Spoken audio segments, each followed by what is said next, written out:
Bismillahirrahmanirrahim. Assalamualaikum warahmatullahi wabarakatuh. Selamat pagi semuanya, siswa-siswiku kelas 12 AKL 4 khususnya. Jadi, sesuai yang kalian lihat di slide, hari ini kita akan melanjutkan materi yang sebelumnya di mata pelajaran praktikum akuntansi perusahaan manufaktur. Materinya apa nih? Materinya adalah konsep manufaktur, kemudian konsep biaya, dokumen sumber, dan dokumen pendukung. Nah, minggu lalu kita sudah mempelajari konsep manufaktur ya, pengertian, terus kegiatan, proses, karakteristik di perusahaan manufaktur semuanya. Itu udah kita pelajari minggu lalu. Kemudian konsep biaya baru sebagian minggu lalu tuh ya, baru pengertian biaya, terus perbedaan biaya dengan beban itu apa. Nah, hari ini kita akan melanjutkan konsep biaya, kemudian lanjut ke dokumen sumber dan dokumen pendukung. Udah pada siap ya buat belajar? Kita next ya.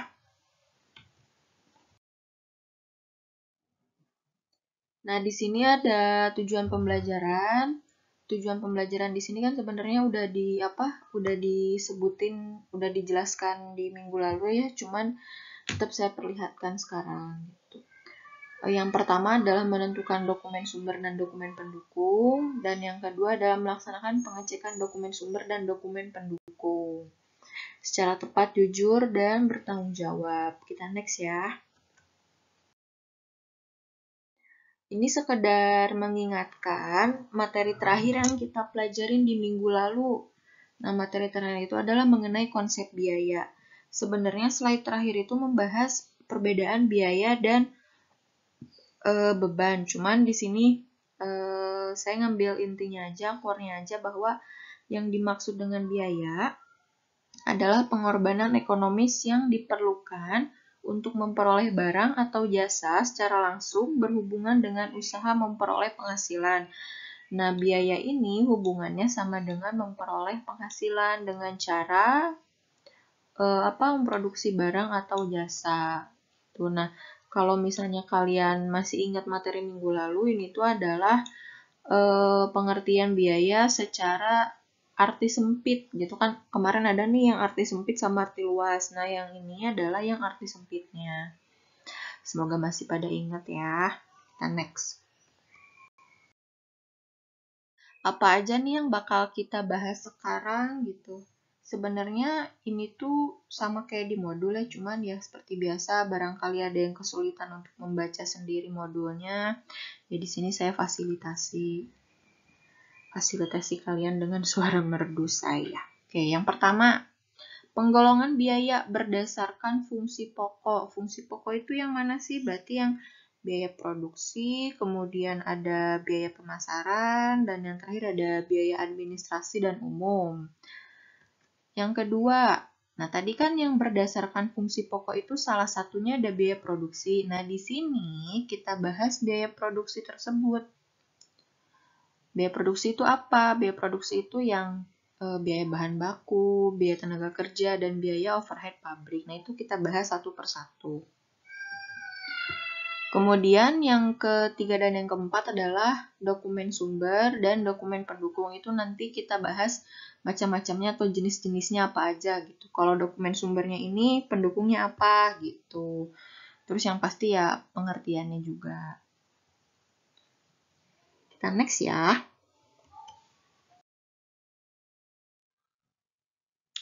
Penggolongan biaya berdasarkan fungsi pokok. Ingat yang berdasarkan fungsi pokok itu yang tadi kata saya ada 3. Masih ingat dong baru beberapa detik lalu.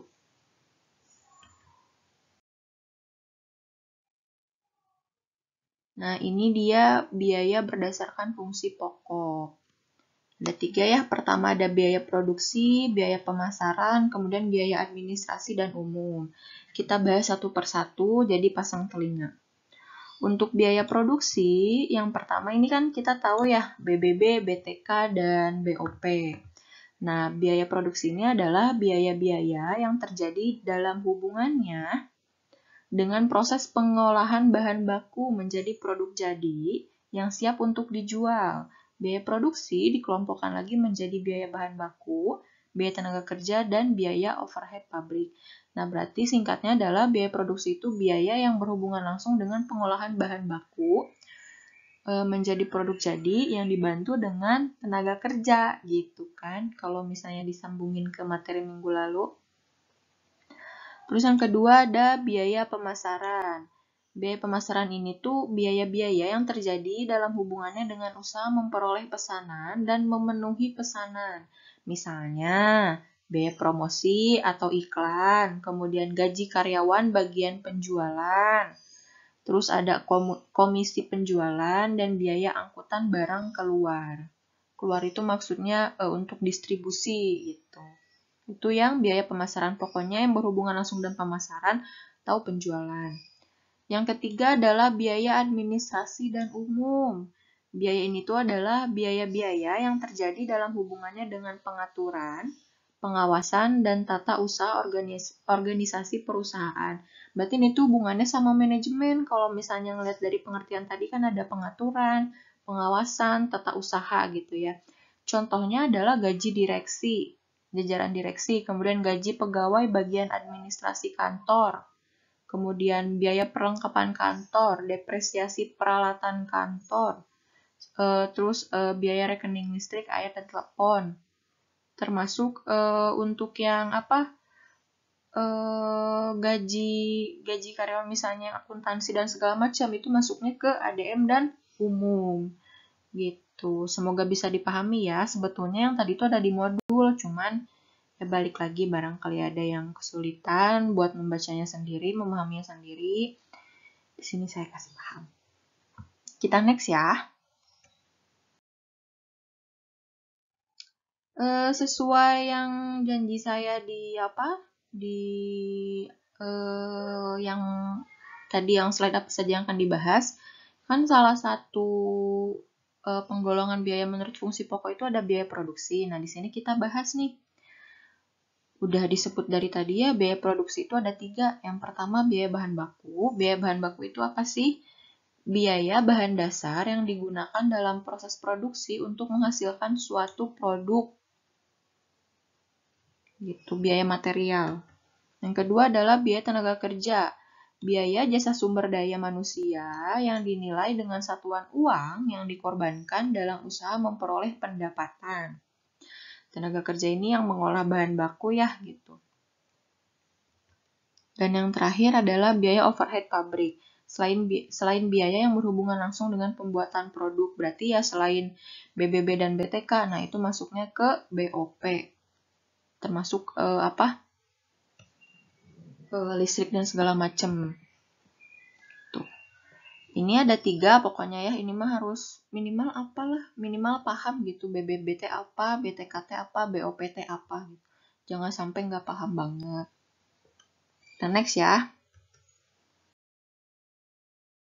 Biaya bahan baku. Nah, di sini berdasarkan jenis dan posisi barang bahan baku dikelompokkan menjadi 5. Yang pertama ada bahan baku langsung. Yang kedua ada bahan baku tidak langsung atau bahan penolong. Yang ketiga ada bagian produk yang dibeli, yaitu bahan produk yang dibeli jadi. Misalnya gini, kita membuat sebuah kue kemasan gitu ya. Tapi kita cuma buat kuenya aja, untuk packagingnya itu kita beli dari orang gitu. Nah, itu masuknya ke bagian produk yang dibeli jadi. Makanya saya sempat bilang ada perusahaan yang membuat barang jadi dan barang setengah jadi. Barang setengah jadi itu kan yang masih harus diolah kembali atau membutuhkan produk lainnya supaya menjadi suatu komponen yang lengkap gitu. Nah, itu salah satu contohnya. Yang keempat adalah barang dalam proses, yaitu barang setengah jadi yang masih membutuhkan proses lebih lanjut. Misalnya kalau perusahaan yang bikin kursi itu baru jadi kayu-kayunya aja belum dirakit gitu jadi kursi, nah itu masih barang dalam proses. Dan kalau barang dalam proses itu nyatanya tidak semua barang yang ada dalam proses itu bisa diproses menjadi barang jadi. Gitu. Kalau misalnya masih ingat di jimit pertama kan saya sempat nyinggung misalnya barang dalam proses yang cacat gitu atau ada yang hilang dan segala macam.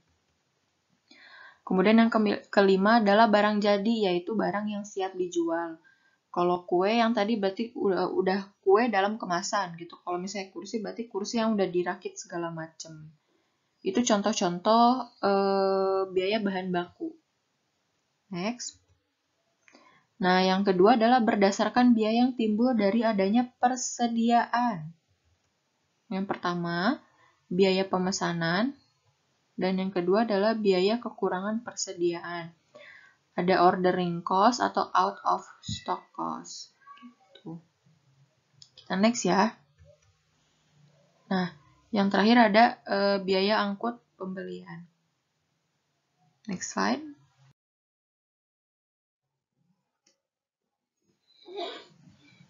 Di sini ada pengelolaan bahan baku. Nah, kalau misalnya Kalau misalnya kamu lihat di sini, ini kan lebih ke dokumen pendukung pada saat pengelolaan bahan baku ya.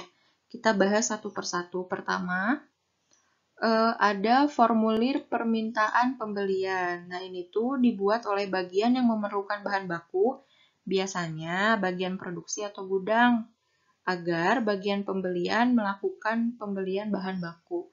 Jadi kalau misalnya mau membeli bahan baku itu, si bagian produksi itu harus meminta dulu nih ke bagian pembelian. Gitu. Nah, nanti sama mereka dibuatin formulir permintaan pembelian.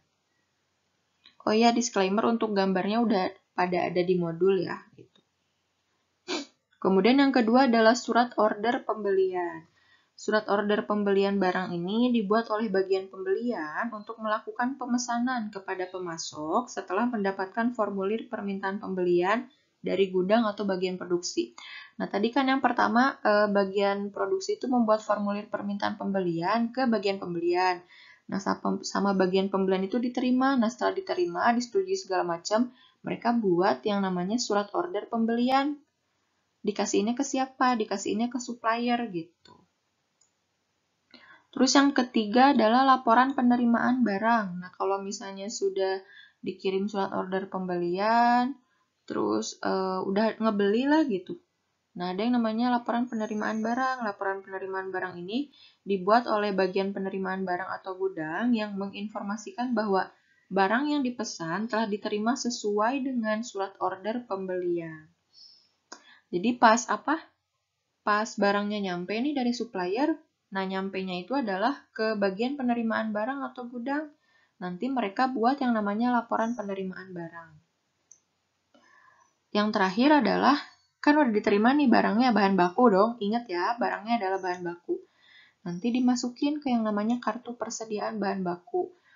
Kartu persediaan bahan baku ini nggak jauh beda bentukannya sama kartu persediaan barang waktu di perusahaan dagang. Nah, sama kayak gitu termasuk ada metodenya juga, ada metode LIFO, FIFO, average-nya juga ada yang sederhana, ada yang tertimbang, segala macam. Nah, itu sama aja, cuma bedanya ini bahan baku gitu.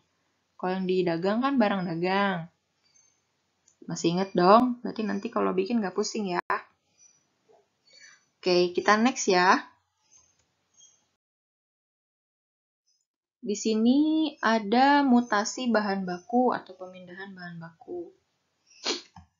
Yang pertama itu adalah ketika pembelian bahan baku. Nah, permintaan pembelian oleh bagian penerimaan dan penyimpanan atau gudang dilakukan apabila persediaan bahan baku yang digunakan untuk proses produksi sudah mencapai batas minimum, atau udah tipis nih, atau udah mau habis gitu. Kemudian, bagian pembelian bahan baku harus melakukan pemesanan kembali agar tidak terjadi kekurangan bahan baku selama proses produksi. Jenis formulir yang terkait dengan pembelian bahan baku ini adalah ini. Kayak kas kecil lah, kita kan bikin daftar mutasi, terus yang kas bank juga ada daftar mutasi. Nah, bahan baku juga ada ini mutasinya juga gitu. Nah, ketika pembelian bahan baku ini kan biasanya untuk mengatasi hambatan ketika memproduksi gitu ya. Jangan sampai ketika memproduksi itu bahannya di tengah-tengah habis. Nah, makanya ketika sudah mencapai batas minimum atau udah tipis banget gitu ya, itu tuh beli barang lagi. Nah, ketika membeli barang lagi ini tuh harus ada permintaan bahan baku, surat order pembelian, dan laporan pembelian. Ini sebenarnya yang tadi. Terus Yang kedua adalah ketika pemakaian bahan baku. Ketika pemakaian bahan baku itu ada permintaan pengeluaran persediaan bahan baku untuk ke gudang gitu ya dari produksi. Kemudian ada bukti permintaannya dan ada barang yang diminta. Nah, kalau misalnya sudah disetujui barang yang diminta berarti kan sudah siap untuk diproduksi itu. Kita next ya. Selanjutnya ada sistem pencatatan bahan baku. Persediaan bahan baku, Sistemnya ada dua. Yang pertama ada sistem periodik dan yang kedua ada sistem perpetual. Nah, cuman nanti yang dicontoh ini kita pakai sistem perpetual. Ya udah pada tahu lah ya, ada di perusahaan dagang juga kan udah dikenalin sistem periodik sama sistem perpetual, bener gak? Gak mungkin dong kalau nggak inget. Ingat ya, sama aja kok kayak gitu konsepnya. Cuman bedanya kalau di sana barang dagang, kalau di sini bisa jadi bahan baku gitu. Atau misalnya bahan jadi gitu. The next ya. Nah, di sini kita masuk ke bagian yang paling seru, yaitu adalah pencatatan biaya bahan baku.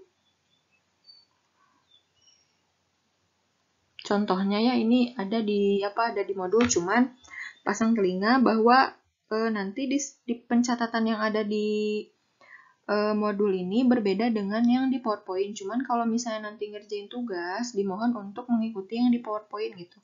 Mohon maaf ya atas ketidaknyamanannya. Kita lanjut lagi ke materi. Di sini ada contoh soal nih. PT Adi adalah perusahaan manufaktur yang memproduksi barang X. Nah, transaksi berikut ini yang di bawah ini menyangkut bahan baku dalam suatu periode produksi di PT Adi.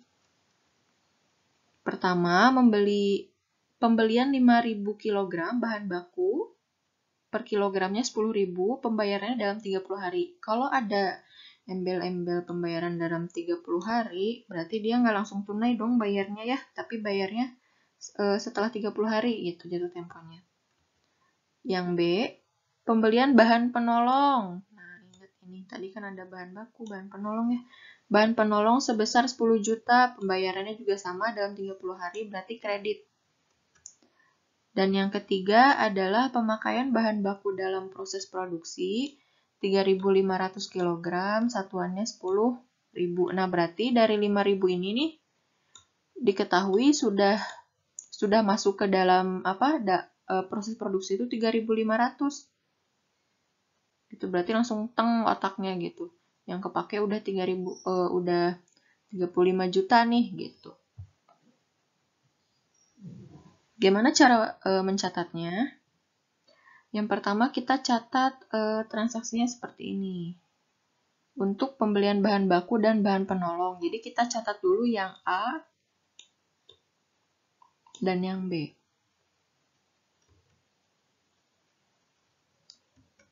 Karena kita pakai perpetual, berarti langsung masuk persediaan ya. Bukan pembelian gitu nanti si akunnya. Kan kalau periodik pembelian, kalau perpetual langsung masuk langsung masuk inventory. Makanya di sini debitnya adalah pertama untuk bahan bakunya adalah persediaan bahan baku sebesar 50 juta. Bu, 50 juta dapat dari mana? Nih, dapat dari sini. Dapat dari 5.000 dikali ke 10.000. Kemudian persediaan bahan penolong 10 juta. Ini dapat dari soal ya, langsung 10 juta. Nah, kreditnya adalah utang usaha. Kenapa utang usaha? Karena di sini ada keterangannya jelas ya, pembayaran dalam 30 hari. Berarti emang dia kredit gitu. Kalau misalnya secara tunai gimana Bu? Kalau secara tunai berarti nanti di sini jangan utang usaha, tapi cash. Biasanya cash in bank. Berarti di sininya kalau tunai itu cash. Gitu. Terus jumlahnya ya tinggal 50 juta tambah 10 juta, 60 juta. Begitu untuk pembelian bahan baku dan bahan penolong. Terus itu baru yang A sama yang B. Untuk mencatat yang C gimana Bu? Mencatat yang C seperti ini.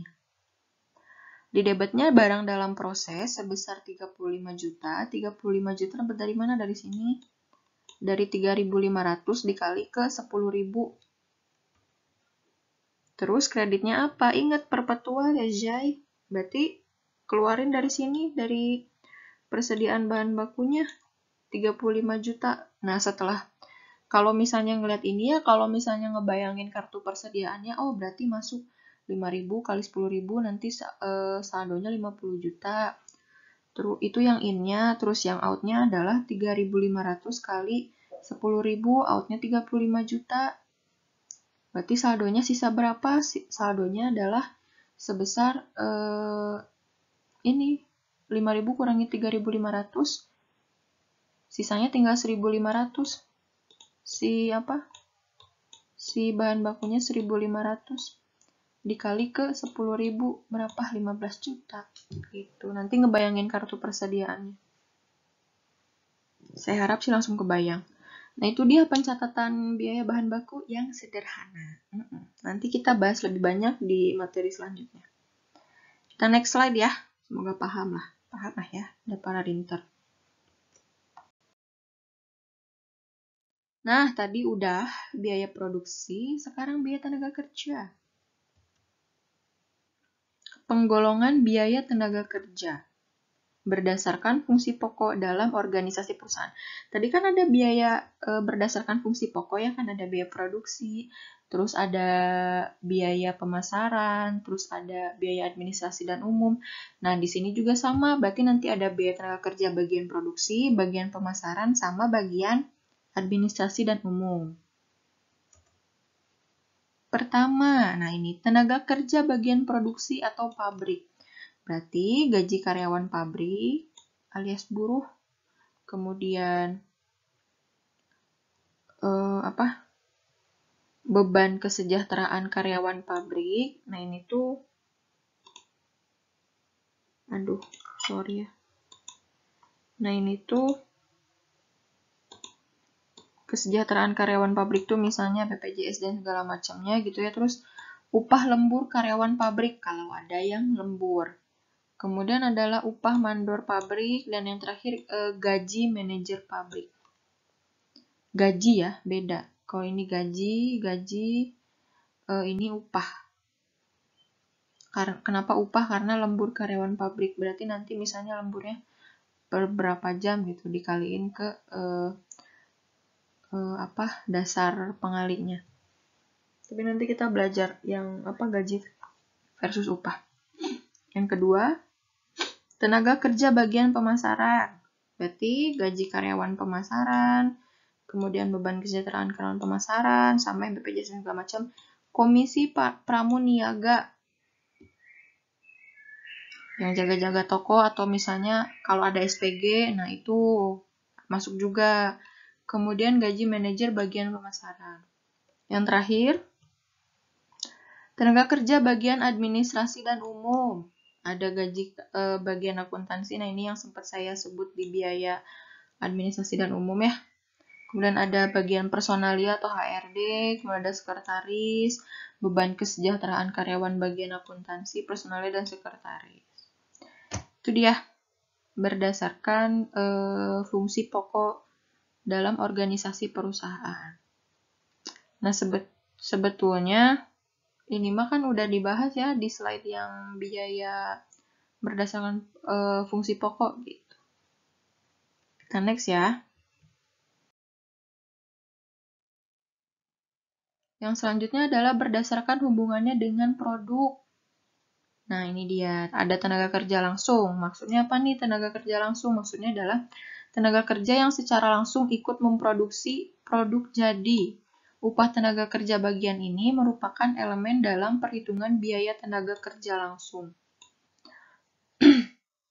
Nah, berarti ini tuh yang tadi, yang bagian produksi.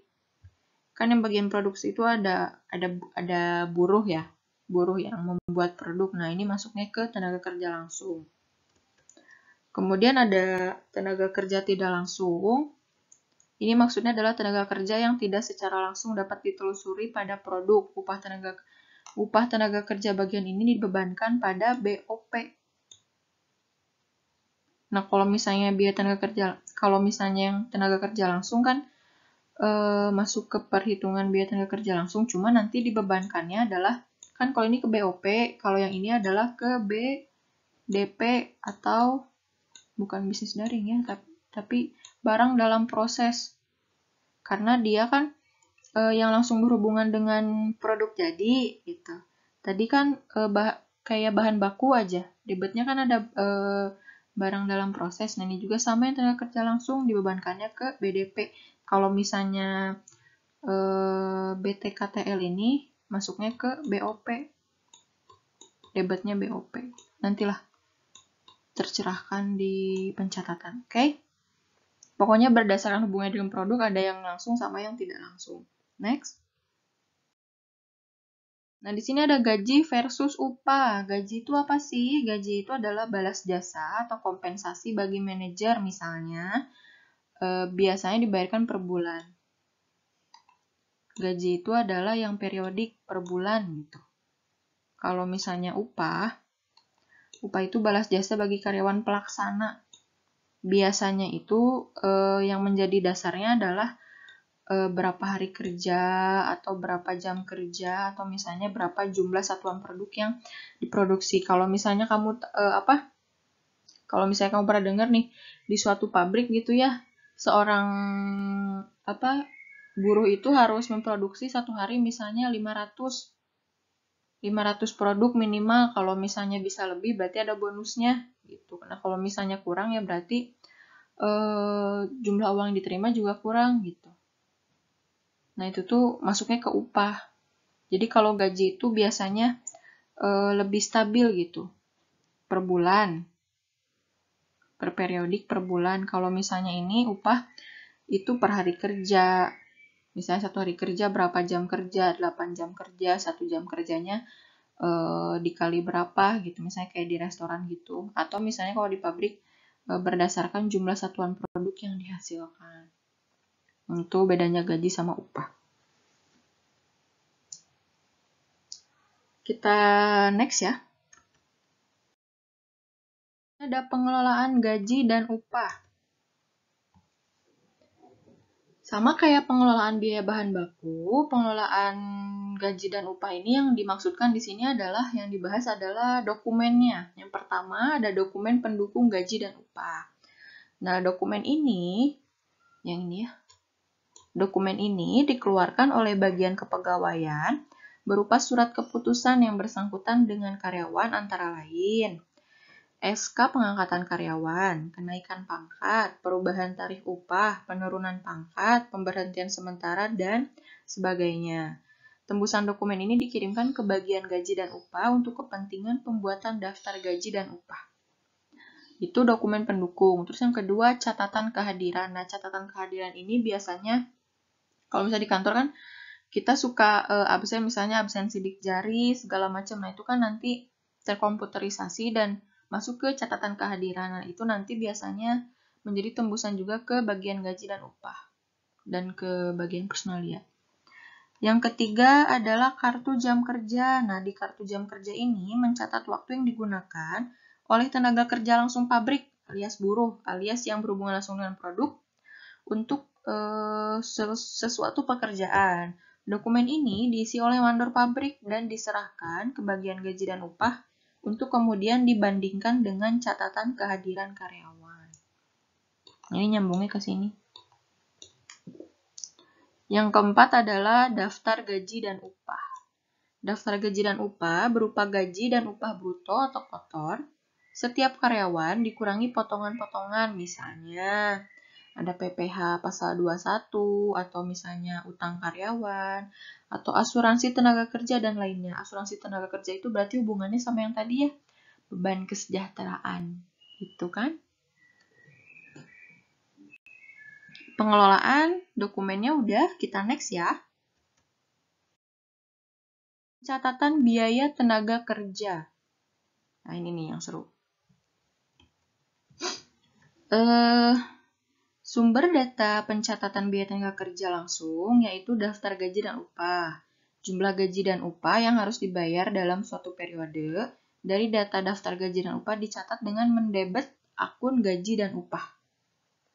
Mengkredit akun utang gaji dan upah dan utang pajak. Bu, kenapa ada utang pajak kan yang tadi ya? Yang PPh gitu segala macam kan? Nah, dari akun gaji dan upah dialokasikan ke akun-akun berikut. Jadi kan udah dibikin nih, ini kan bayangannya gini ya. Ini gaji dan upah gitu. Terus ini udah didebet nih sekian gitu.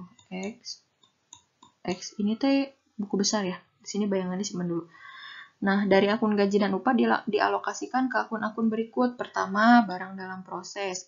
Barang dalam proses ini untuk apa? Untuk biaya tenaga kerja langsung. Ingat yang tadi udah disebutin.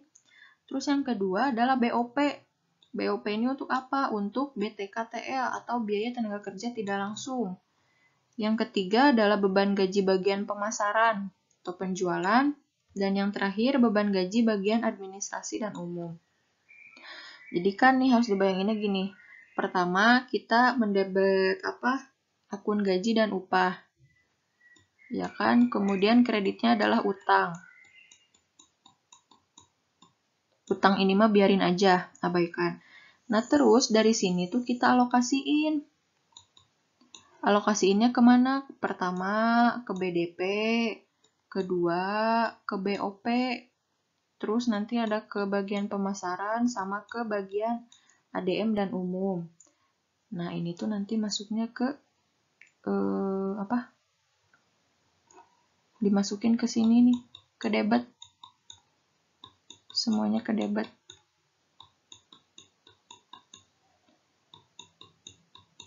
Nah, karena di sini di debit, berarti di sini.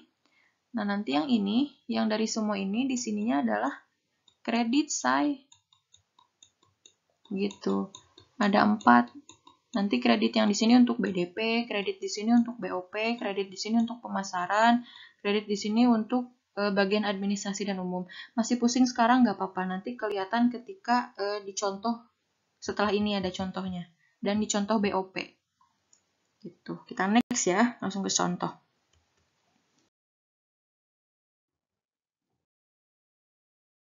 Nah, di sini ada pencatatan biaya tenaga kerja. Contohnya, gaji dan upah untuk bagian produksi PT Adi atas biaya tenaga kerja langsung sebesar 20 juta dan biaya tenaga kerja langsung sebesar 8 juta. Jurnal untuk mencatat biaya tenaga kerja langsung. Debitnya adalah barang dalam proses. Ingat, kenapa barang dalam proses? Karena tenaga kerja langsung itu berhubungan langsung dengan produk. Makanya di sini akunnya barang dalam proses.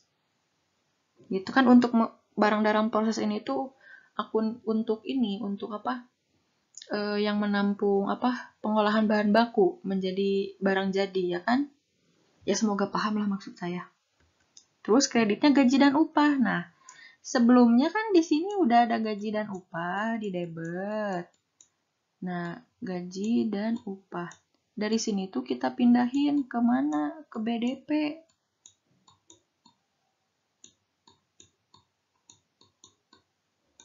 Karena di BDP di debit. Nah, di sini berarti harus dikeluarin.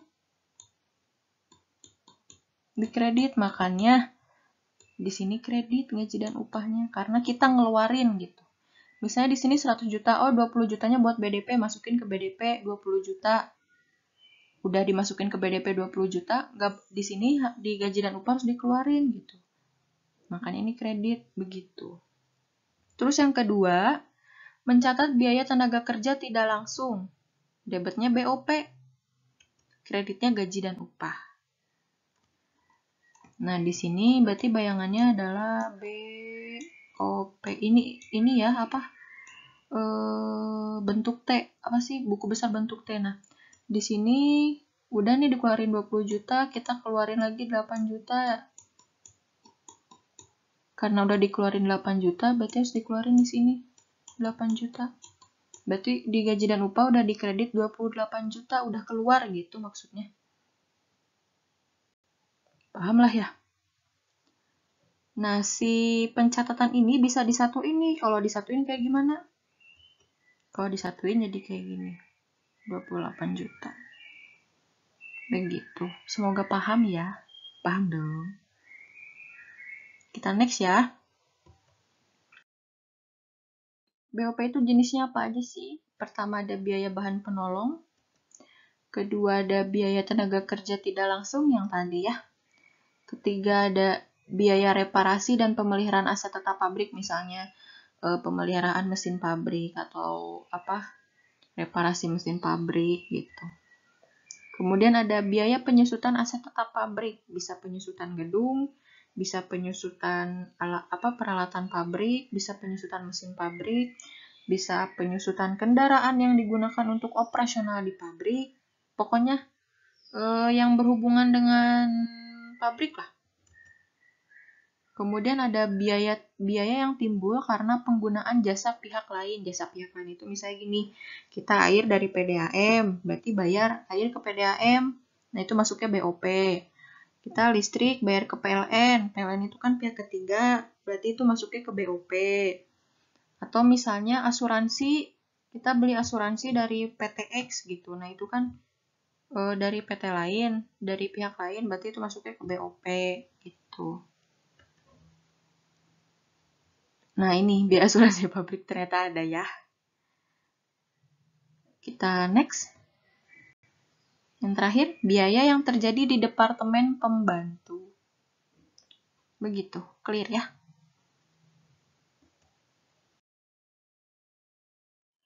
Nah, langsung ke pencatatan. Sebetulnya sebelum ke pencatatan itu biaya overhead pabrik itu ada biaya overhead pabrik yang fix BOP, terus variabel BOP gitu ya. Biaya BOP variabel, BOP tetap gitu-gitu tuh ada, terus BOP langsung, BOP tidak langsung itu ada. Cuman nggak terlalu saya bahas di sini. Kalau mau dibaca sendiri boleh di modul. Kita langsung aja ke pencatatan. Di sini ada biaya produksi tidak langsung atau BOP ya. BOP yang diperhitungkan untuk PT Adi pada periode yang bersangkutan sebagai berikut. Pertama, bahan penolong 5 juta. Kedua, ada BTKTL 8 juta. Terus ada penyusutan aktiva tetap 4 juta. Asuransi pabrik yang jatuh tempo 1 juta. Terus perlengkapan pabrik 2 juta, penerangan pabrik ya listrik 1.800.000. Nah, untuk mencatatnya kayak gimana nih pengumpulan BOP-nya? Pengumpulan BOP-nya seperti ini. Di debitnya BOP 21 juta. Terus kreditnya pertama ada persediaan bahan penolong. Di debitnya ada gaji dan upah. Di kredit selanjutnya ada gaji dan upah. Di kredit selanjutnya ada akumulasi depresiasi aktiva tetap. Kemudian ada asuransi pabrik dibayar di muka. Kemudian ada persediaan perlengkapan pabrik, dan yang terakhir ada biaya penerangan pabrik. Gitu. Nah, Bu, kalau misalnya ini kenapa ada gaji dan upah lagi? Ya kalau untuk mencatat ini, makanya saya sarankan untuk mencatat biaya tenaga kerja itu dipisah aja antara tenaga kerja langsung sama tenaga kerja tidak langsung. Disarankan gitu karena ini tuh bukan double. 8 juta ini tuh. Kan tadi ada ya yang 8 juta di BTK. Yang BTKTL-nya ada 8 juta, ini tuh sebenarnya nggak double. Untuk mencatat gaji dan upah itu bisa sendiri, BOP kemudian gaji dan upah, atau disatuin sama BOP lainnya. Gitu. Paham ya? Jadi ini nggak double. Terus yang selanjutnya ada untuk mencatat pemindahan total biaya produksi tidak langsung ke akun barang dalam proses. Tinggal debit barang dalam proses dan kreditnya BOP. Tinggal keluarin aja BOP-nya. Gitu. Pencatatan BOP. Mudah ya. Itulah konsep biaya. Sudah selesai ya konsep biaya. Sekarang kita lanjut ke dokumen sumber dan dokumen pendukung. Nah, di sini ada dokumen sumber. Sebelumnya yang dokumen sumber kayaknya harusnya udah tahu ya, karena di perusahaan jasa ada dokumen sumber, dokumen pendukung juga ada. Di perusahaan dagang juga ada dokumen sumber dan dokumen pendukung, termasuk manufaktur juga ada. Cuman barangkali lupa ya, dokumen sumber itu adalah dokumen yang digunakan sebagai dasar pencatatan ke dalam jurnal atau buku pembantu. Gitu. Nah, di sini ada dokumen sumber yang umumnya ada di perusahaan manufaktur. Pertama, ada faktur penjualan. Nah, dokumen yang membuktikan transaksi penjualan produk kepada pelanggan atau konsumen. Kemudian ada faktur pembelian. Dokumen yang membuktikan transaksi pembelian bahan baku maupun bahan penolong dari supplier. Yang ketiga ada bukti kas masuk. Dokumen yang membuktikan terjadinya transaksi penerimaan kas dalam perusahaan seperti penerimaan penjualan tunai, penerimaan angsuran piutang dari pelanggan, dan lain-lainnya. Kemudian bukti pengeluaran kas. Bukti pengeluaran kas ini adalah, ini nggak konsisten ya saya, maaf sekali. Bukti kas keluar adalah dokumen yang membuktikan terjadinya transaksi pengeluaran kas seperti pembayaran utang atau utang dari pembelian kredit atau misalnya pembayaran beban-beban lainnya. Kemudian ada bukti memorial. Bukti memorial adalah bukti memo dari pejabat atau jajaran direksi di perusahaan ke bagian akuntansi untuk mencatat suatu peristiwa bisnis atau keadaan yang bersifat internal. Biasanya bukti memorial ini untuk apa? Untuk penyusutan ya gitu. Kalau misalnya yang udah sering kita lihat, atau misalnya untuk PPh dan segala macamnya untuk pajak gitu, nah bukti memorial. Dan biasanya ada di bagian penyesuaian si cinta yang paling kita suka. Oke, itu dokumen sumber. Kita lanjut ke dokumen pendukung. Dokumen pendukung itu apa? Dokumen yang mendukung keaslian atau keabsahan dokumen sumber gitu. Di sini akan dijelaskan beberapa dokumen pendukung di beberapa dokumen sumber. Pertama, dokumen pendukung di faktur penjualan. Ada surat order pengiriman barang, kemudian ada surat order produksi, kemudian ada daftar kebutuhan bahan baku atau bahan penolong, ada daftar kegiatan produksi, kemudian ada laporan pengiriman barang, dan ada surat muat. Next. Faktur pembelian, pendukungnya apa aja? Ada bukti penerimaan barang sama bukti pesanan pembelian. Gitu, surat order pembelian yang gitu-gitu tuh yang udah dibahas di slide-slide sebelumnya. Next ya. Bukti kas keluar. Pertama ada bukti pengeluaran kas itu sendiri, ada kalau misalnya pembelian tunai gitu ya, buktinya dilampirkan, kemudian kalau melunasi utang, faktur pembeliannya dilampirkan beserta pendukung-pendukung lainnya. Kemudian kalau surat permintaan pengeluaran kas kecil juga berarti ada bukti permintaan pengisian kembali kas kecil, bukti pengeluaran kas kecil, dan yang terakhir permintaan pengeluaran kas kecil. Itu yang bukti kas keluar. Kita next. Yang selanjutnya bukti kas masuk atau dari penjualan tunai. Ini salah satunya. Ada faktur penjualan tunai, kemudian ada pita register kas, sama bukti store bank. Gitu, karena kan nanti masuknya ke cash in bank. Nah, itu dia materinya. Semoga pada paham ya gitu. Kalau misalnya ada yang tidak dipahami, boleh langsung ditanyakan langsung ke saya. Gitu, diingat kembali bahwa saya sangat mengucapkan terima kasih bagi kalian-kalian yang sudah bertahan sampai slide terakhir, yang mana ini bisa sampai 45 menit kurang kali ya gitu.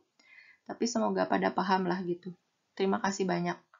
Dan ingat bahwa kalau misalnya nanti ada tugas, dimohon untuk akun-akunnya disesuaikan dengan yang ada di PPT aja gitu, jangan yang ada di modul. Karena kalau di modul kan itu pembahasan BOP-nya itu adalah biaya produksi tidak langsung ya, sedangkan yang di modul ini saya buat BOP gitu. Kenapa? Karena kalau misalnya di buku-buku lain juga membahasakannya BOP di kebanyakan buku, terus kalau kamu searching juga banyaknya membahasakannya BOP, bukan biaya produksi tidak langsung. Takutnya nanti bingung gitu pas nyari sendiri gitu kan, suka pada nyari sendiri kan.